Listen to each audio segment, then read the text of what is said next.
তিনটা ওয়ার্ডের মধ্যে ব্যাস এন্ড ব্যাসার্ধ যদি না দেওয়া থাকে, ব্যাস এন্ড ব্যাসার্ধ যদি না দেওয়া থাকে, গভীরতা দেওয়া থাকে শুধু, তাহলে আমাদের এইচ অ্যাভারেজ হিসাবে আসবে না।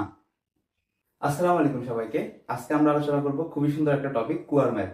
আর কুয়ার ম্যাথ আমাদের এসএসসি, এইচএসসি এন্ড অ্যাডমিশন সবগুলো জায়গাতেই খুবই ইম্পর্টেন্ট একটা টপিক। আর কুয়ার ম্যাথের মধ্যে আমাদের যে জায়গায় সবচেয়ে বেশি ঝামেলা হয় সেটা হচ্ছে ভারকেন্দ্রের সরণ নির্ণয় করতে গেলে। তা আমরা হচ্ছে একদম শুরু থেকে শেষ পর্যন্ত সবগুলা কেস নিয়ে আলোচনা করব। তাহলে আমরা প্রথমে হচ্ছে আমি একটা জিনিস দেখাইনি, সেটা হচ্ছে আমাদের মোস্ট অফ দ্য কোয়েশ্চেনের মধ্যে ভর দেওয়া থাকে না, আয়তন দেওয়া থাকে বা আয়তন রিলেটেড এরকম কোন ডাটা দেওয়া থাকে, যেমন ব্যাস বা ব্যাসার্ধ। তা আমরা হচ্ছে যখন ব্যাস বা ব্যাসার্ধ দেওয়া থাকে তখন ওইখান থেকে আমরা কিভাবে ভর বের করবো সেটা একটু দেখাইনি। সেটা হচ্ছে এই আমাদের, আচ্ছা আরেকটা জিনিস হচ্ছে আমাদের যে কোনো সিলিন্ডার, পাম্প অথবা চৌবাচ্চা অথবা কুয়া যাই বলা থাকে না কেন, মোস্ট অফ দ্য কেসে সিলিন্ডার আকৃতি উল্লেখ করা না থাকলে আমরা সিলিন্ডার আকৃতি ধরে নিই। ইনকেস কোথাও উল্লেখ করে দেয় যে এটা সিলিন্ডার আকৃতি নয়, মানে অন্য কোনো কিছু, তখন হচ্ছে আমরা ওইটার আয়তন দিয়ে ওই সূত্র দিয়ে বের করবো। আপাতত আমরা এটা সিলিন্ডার আকৃতি ধরে নিচ্ছি, এন্ড সিলিন্ডার আকৃতির যে কোনো কিছুর আয়তন হচ্ছে কি আমাদের v equals to pi R square H. Okay, তো এটা হচ্ছে আমাদের 8-9 এর সূত্র। এন্ড এখান থেকে হচ্ছে আমরা যদি ভর বের করতে চাই তাহলে আমরা জানি রো ইকুয়ালস টু মানে ঘনত্ব ইকুয়ালস টু হচ্ছে কি m বাই v। ওকে, এখান থেকে আমরা যদি m ইকুয়ালস টু লিখতে পারি হচ্ছে রো ইনটু v। তো এখানে যদি আমরা v এর মানটা বসাই পাই আর স্কয়ার এইচ, এন্ড এখানে এই এইচটাকে আমরা এইচ ডাব্লিউ দিয়ে ইন্ডিকেট করব। কেন করব? সেটা হচ্ছে আমাদের সামনে আরেকটা এইচ আসবে, পাওয়ারের যখন আমরা যাব তখন আরেকটা এইচ আসবে, দ্যাটস ওয়াই আমরা এখানে দুইটা এইচ কে দুইটা নামে এখানে ইন্ডিকেট করে দিব। তো এইচ ডাব্লিউ মিন্স হচ্ছে এখানে ওয়াটার। কেন? কারণ আমাদের যেহেতু এটা ভর, তো এটা কতটুকু পানির ভর, ওই পানি যতটুকু হাইট হবে ততটুকু হবে কি এটা আয়তন, এন্ড এটা ভর। তো আমরা সিটুসে যদি এখানে ইদ্দুর পানি থাকে তাহলে আমাদের এতটুকু হাইটের যদ্দুর ভর ওইটাই কাউন্ট করতে হবে। দ্যাটস হচ্ছে কি আমরা এইচ ওয়াটার মানে যতটুকু পানি আছে আমাদের অতটুকু ভরই হচ্ছে আমাদের কাউন্ট হবে। ওকে, তাহলে আমরা এখানে এটাকে আরেকটু সুন্দর করে যদি সাজিয়ে লিখি তাহলে আমরা এটাকে পাই R square H W rho হিসেবে লিখতে পারি। সুতরাং এম ইকুয়ালস টু এটা লেখা যায়। ওকে, তাহলে আমরা এই এম ইকুয়ালস টু এটা কর্নারে লিখে ফেলি, পাই R square H W rho. ওকে, তো এরপরে আমাদের যদি পাওয়ারে যাই, আমরা পাওয়ারের সূত্র আমরা কি জানি, একক সময় কতটুকু কাজ করে মানে ডাব্লিউ বাই টি। ওকে, তো ডাব্লিউ বাই টি, এখন ডাব্লিউ সূত্র তো অনেকগুলো আছে, বিভব শক্তি আছে, গতি শক্তি আছে। তো আমরা হচ্ছে আমাদের যেহেতু পাম্প এটা বা ট্যাঙ্ক, তো এটা তো স্থির, তাই না? এই জন্য হচ্ছে আমাদের কি আসবে, এখানে বিভব শক্তি সূত্র আসবে M G H by T. এখন এখানে আরেকটা এইচ আসছে, অলরেডি একটা এইচ আসছে এখানে, এখন আরেকটা এইচ আসছে। এখন এই এইচটাকে আমরা হচ্ছে, এটাই হচ্ছে কি আমাদের ভার কেন্দ্রের সরণ, মানে এই সূত্রের মধ্যে এই যে এইচটা আসলে এটা হচ্ছে কি ভার কেন্দ্রের সরণ, এটাকে আমরা এইচ অ্যাভারেজ দিয়ে ইন্ডিকেট করব। এখন ভার কেন্দ্রের সরণটা কি ওই জিনিসটা আমরা একবার দেখে ফেলি। আচ্ছা, তো তাহলে আমরা পি সূত্র আসছে এটা, এন্ড এখান থেকে আমরা যদি এম এর মানটা বসাই দিই তাহলে আসে হচ্ছে pi R square H W rho G H average. Okay, by হচ্ছে টি, এটা হচ্ছে পাওয়ার সূত্র। সেটা আমরা একটা কর্নারে লিখে ফেলি, P equals to pi R square H W rho G H average by T. আমরা এটা একটু মুছে ফেলি।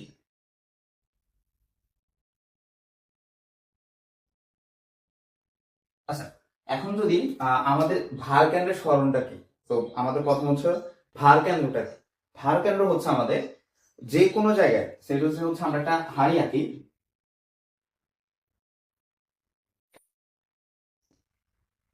আচ্ছা, তো ভার কেন্দ্রের সরণটা কি? ভার কেন্দ্রের সরণটা হচ্ছে আমাদের যে কোনো এক জায়গায়, মানে এটাকে সেন্টার অফ গ্র্যাভিটি বলে, যে কোনো যেই বিন্দুতে আমাদের সব দিকে ভর সমানভাবে ডিস্ট্রিবিউট হয় ওইটাকে আমাদের ভারকেন্দ্র বলে। মানে মেইন কথা হচ্ছে যেই বিন্দুতে আমাদের সব দিকে আমাদের ওজন সমানভাবে অনুভূত হবে সেই জায়গায় হচ্ছে আমাদের ওইটাকে ভারকেন্দ্র বলে।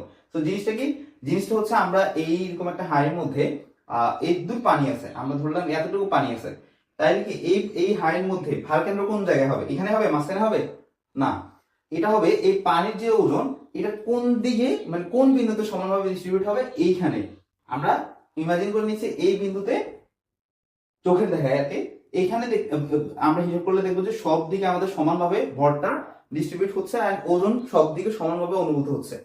তো এটা আর কি, যে আমরা যদি আরেকটা হাঁড়ি নিই অ্যান্ড এই হাঁড়ি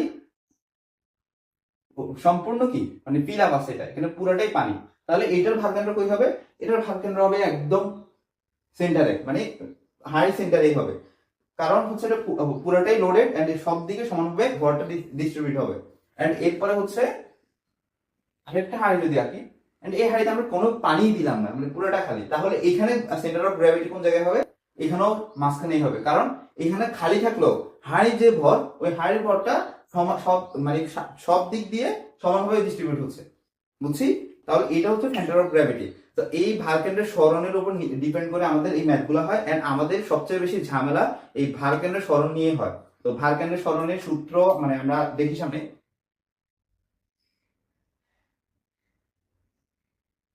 আমাদের টিচাররা বা স্টুডেন্টরা কি করে, ভারকেন্দ্রের সরণ যখন এইচ অ্যাভারেজ বের করতে নেয়, তখন হচ্ছে যখন আমাদের উদ্দীপকে বলা থাকে যে 2/3 3 ভাগের 2 ভাগ এরকম, তারপরে হচ্ছে 4 ভাগের 1 ভাগ, তো এরকম 3 ভাগের 2 ভাগ যদি হিসাব করি, প্লাস এইভাবে লিখে 1/4s/2, এরপরে অনেক কিছু করার পর একটা জিনিস আসে, তো এগুলো হচ্ছে মুখস্থ বসায়, দ্যাটস হচ্ছে অনেক ভুল হয় এন্ড অনেক কনফিউশন হয়। এন্ড এই জায়গায় ভুল হলে আমরা মানে আমাদের খেয়ালও হয় না যে এই জায়গায় আমরা ভুল করে ফেলছে। তা আমরা এই মানে এইভাবে ম্যাথমেটিক্যাল কোনো ইকুয়েশনই লিখবো না, আমরা বাংলা একটা লেখা লিখবো। বাংলাটা কি? সেটা হচ্ছে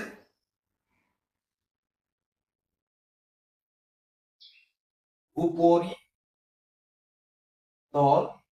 প্লাস নিচের তল বাই হচ্ছে 2। বাংলা একটা সিম্পল একটা সূত্র লিখছি। এটা কি? এই জিনিসটা হচ্ছে আমাদের এই যে ট্যাঙ্ক, এই ট্যাঙ্কের ঢাকনা যদি হিসাব করি, এই ঢাকনাকে আমরা হচ্ছে এই এখানে উচ্চতা কত? 0, মানে এটাকে আমরা প্রসঙ্গ কাঠামো ধরে নিচ্ছি। তো এই ঢাকনা থেকে উপরিতল হিসাব হবে যে পানি যতটুকু আছে পানির উপর লেয়ার, আর নিচের তল হচ্ছে পানির নিচের লেয়ার, মানে এই প্রসঙ্গ কাঠামো থেকে পানির উপরিতল কি এটা না, এই এখানে যদি একটু পানি থাকে এখানের উপরিতল কি এটা, আর নিচের তল কি একদম লাস্ট যেখানে পানি আমাদের মাটির সাথে, আমাদের পুকুরে থাকলে যেরকম মাটির সাথে মিশে ওইরকম, তো এখান থেকে কতটুকু নিচে আছে ওইটা হচ্ছে উপরিতলের হিসাব। আর নিচেরটা হবে একদম প্রথম কাঠামো থেকে কতটুকু পানি একদম লাস্ট লেয়ারের নিচে আছে এটা। তাহলে এখানে কি আসবে? এটা যদি আমরা সেটা হচ্ছে পুরোটার উচ্চতা 20 মিটার ধরে নিচ্ছি, ওকে 20 মিটার, তাহলে এতটুকুকে আমরা ধরলাম হচ্ছে 5 মিটার ধরে নিচ্ছি আপাতত। তাহলে এতটুকু কত হবে? এতটুকু হবে 15 মিটার না? তাহলে উপরিতল প্রসঙ্গ কাঠামো থেকে উপরিতল কতটুকু নিচে? 15 মিটার নিচে। তাহলে এখানে আমরা লিখতে পারি উপরিতল হচ্ছে 15 মিটার, নিচের তল কতটুকু নিচে? এখানে একদম প্রসঙ্গ কাঠামো থেকে এখানে এই জায়গায় এই বিন্দুতে, তাহলে এটা কত? পুরোটা 20 মিটার না? তো এখানে 20 মিটার নিচে বাই 2 ইকুয়াল টু কত আসে? 17.5 মিটার। এটা এই গেল কি একটা কেস। এরপর হচ্ছে আমরা আরো 2-3টা কেস দেখি। সেটা হচ্ছে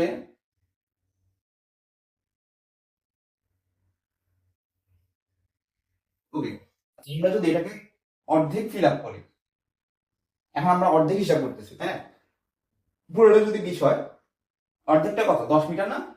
ওকে, তাহলে এই বাকি অর্ধেক কত হবে? এখান থেকে এখান পর্যন্ত এতটুকু 10 মিটার, ওকে। এখন হচ্ছে আমাদের উপরিতল, এখান থেকে উপরিতল কতটুকু? এটা উপরিতল না এটা, তাহলে এখান থেকে এখানে কতটুকু নিচে? 10 মিটার নিচে, তাহলে আমরা আমাদের উপরিতল হবে 10 মিটার প্লাস নিচের তল কতটুকু নিচে? এখান থেকে আবার সে লাস্ট মাথায়, এটা কত? 20, ওকে, তাহলে এটা 20 মিটার নিচে বাই 2 ইকুয়াল টু কত? এটা 50 মিটার। ক্লিয়ার? এরপরে হচ্ছে আমাদের আরেকটা কেস দেখি। আরেকটা কেস কি হতে পারে আমাদের? আহ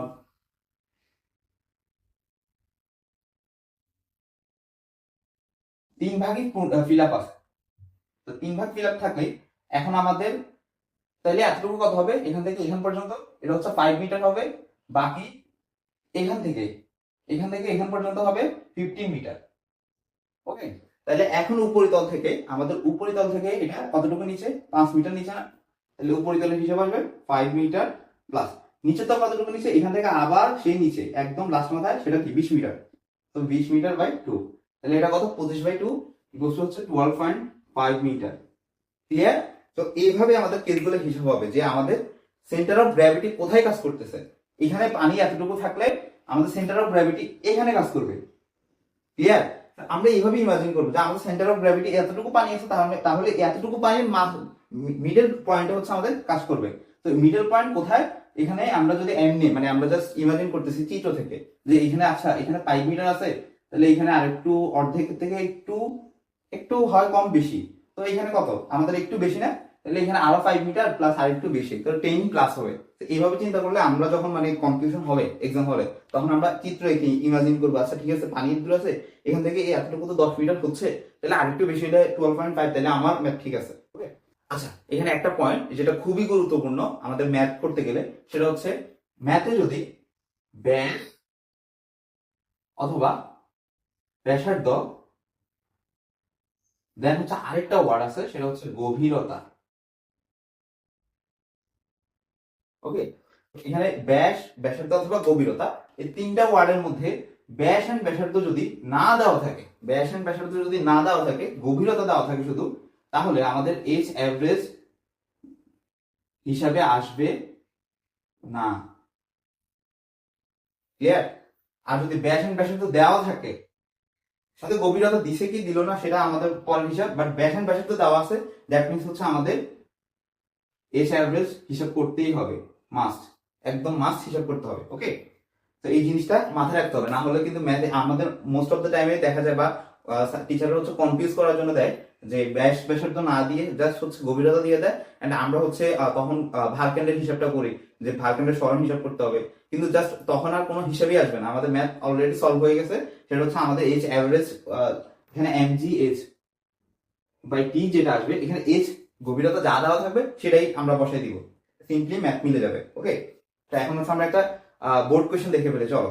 ওকে, আমরা হচ্ছে চট্টগ্রাম বোর্ড 23 এইচএসসি তে আসা একটা বোর্ড কোয়েশ্চেন সলভ করবো এখন। তো বোর্ড কোয়েশ্চেনের ওইটার মধ্যে ডেটা দেওয়া আছে গভীরতা 20 মিটার, ব্যাস 2 মিটার, আর সময় লাগে হচ্ছে 30 মিনিট। তা আমাদের এই কনফিউশন হবে এরকম একটা সিকিউ কিন্তু এটা।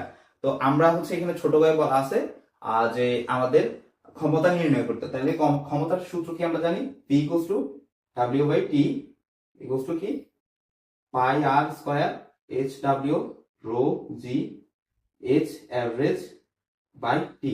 ওকে, তো এখানে আমরা যদি ভ্যালুগুলো বসাই, পাই ইন্টু আর স্কয়ার, মানে এখানে ব্যাস যদি ব্যাস ইকুয়ালস টু কি ডি না, মানে এরপর ডায়ামিটার আর কি, আর এখানে আর মানে ব্যাসার্ধ হচ্ছে কত 1 মিটার হবে। ওকে, তাহলে 1 স্কয়ার ইন্টু এইচ ডাব্লিউ হচ্ছে কত। ওকে, এখানে হচ্ছে পানির গভীরতা কত 20 মিটার দেওয়া আছে, মানে পানিটা ফুললি লোডেড, মানে পুরো ট্যাঙ্কি ভরা, তাহলে এটা এখান থেকে এখানে 20 মিটার, তাহলে এখানে পুরো পানির হিসাব আসবে। যেহেতু ক্ষমতা নির্ণয় করতে বলছে ট্যাঙ্কের, তাহলে পানি 20 মিটার ইন্টু রো কত 1000 ইন্টু জি 9.8, আর এইচ অ্যাভারেজ কত আসবে। তো আমাদের এইচ অ্যাভারেজের বা ভারকেন্ডের সরণ যখন আমরা হিসাব করবো, তখন আমরা বোর্ড কোয়েশ্চেন বোর্ডে আনসার করতে গেলে এরকম কর্নারে একটা দাগ দিয়ে এইচ অ্যাভারেজ এরভাবে বের করে ফেলবো। তাহলে আমাদের উপরিতল কই, উপরিতল হচ্ছে এটা, এখানে হচ্ছে এইচ ইকুয়ালস টু কত 0, তো উপরিতল কি এইটাই না যেখানে আছে, তাহলে এখানে কত 0 মিটার নিচে, তাহলে 0 প্লাস উপরিতল একদম ঢাকনার সাথে লাগানো এখন, আর নিচের তল কই একদম উপরি ঢাকনা থেকে কতটুকু নিচে 20 মিটার নিচে বাই 2 ইকুয়ালস টু কত 10 মিটার। ওকে, আমরা এইভাবেও চিন্তা করতে পারি, চিন্তা থেকে এখানে পুরাটা লোডেড, তাইলে একদম সেন্টারের মধ্যে এই ভারকেন্ড হচ্ছে কাজ করবে। ওকে, তাহলে এটা 10, আর নিচে হচ্ছে সময় হচ্ছে কত 30 মিনিট, 30 ইন্টু 60, মানে আমাদের সেকেন্ডে নিতে হবে। ওকে, আমরা যদি এটা ক্যালকুলেটর দিয়ে হিসাব করি,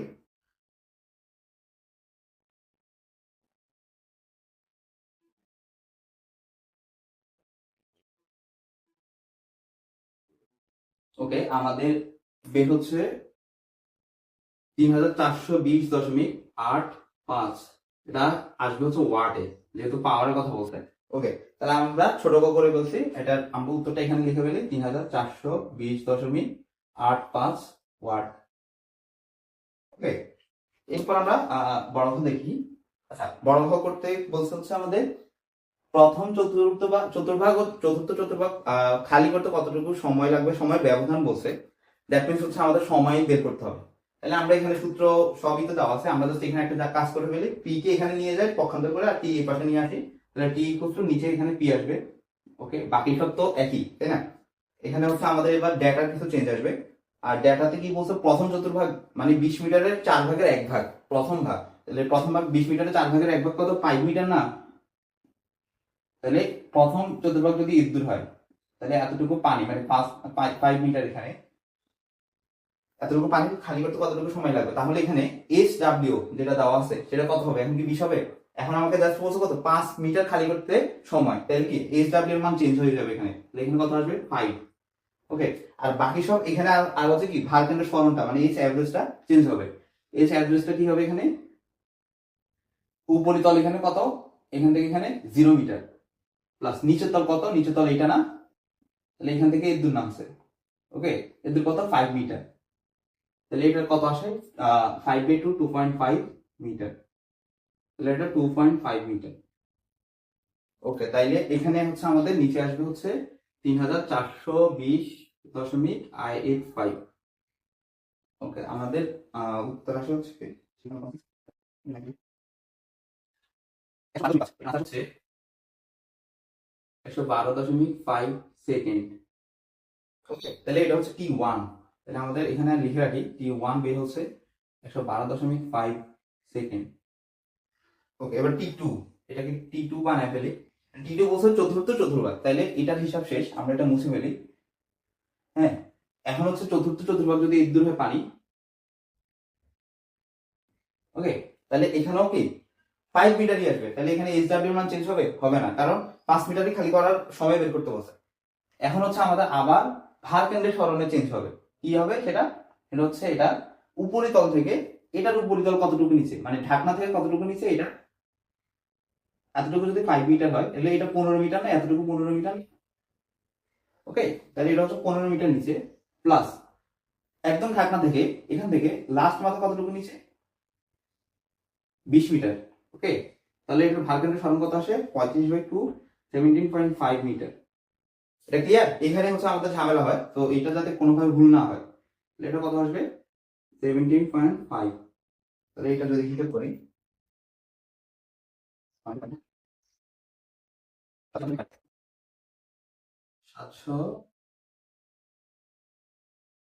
787.5 সেকেন্ড, তাহলে টি2 মান বের হচ্ছে কত আমাদের, টি2 ইকুয়ালস হচ্ছে 787.5 সেকেন্ড। ওকে, তাহলে আমাদের পুরো ম্যাথ সলভ হয়ে গেছে। ওকে, আমরা হচ্ছে ফুললি একটা সিকিউ সলভ করে ফেললাম, এন্ড এতক্ষণ পর্যন্ত দেখার জন্য সবাইকে ধন্যবাদ।